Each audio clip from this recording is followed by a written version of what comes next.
सगळ्या चर्चा येतात।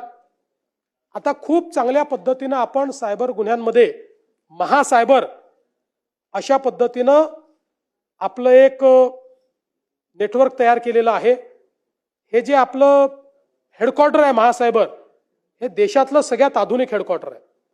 आता जवळपास 4-5 राज्यांनी आपल्याला विनंती केली, आपण त्याला कॉर्पोरेशन मध्ये परिवर्तित केलंय, कारण आपण एवढी कॅपॅबिलिटी उभी केली तर त्याचा फायदाही झाला पाहिजे। आता 3-4-5 राज्यांनी आपल्याकडे येऊन ते पाहून गेले, त्यातले 3 राज्य तर नक्कीच आपल्याला त्यांच्याकडे तसं महासायबर उभं करण्याचं काम देत आहेत आणि 2 देश हे आता आपल्याला ते काम देत आहेत महासायबरला की तशा प्रकारचं सायबर हेडक्वार्टर आपण त्यांच्याकडेही जाऊन उभं करावं। त्यातलं आज रात्री 8:30 वाजता एका देशासोबत कदाचित आमचा अंतिम करार होईल आणि या माध्यमातून आता आपल्याकडे कॅपॅबिलिटी आहे।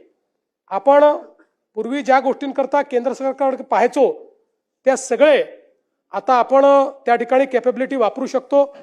गोल्डन अवरमध्ये लोकांचे जाणारे पैसे आपण थांबवू शकतो। मोठ्या प्रमाणात आपल्याकडे हे फेक कॉल सेंटर्स असतील, मोठ्या प्रमाणात सायबर फ्रॉड्स असतील, डिजिटल अरेस्ट असेल, या सगळ्या गुन्ह्यांमध्ये आपण लोकांना वाचवलेलं आहे।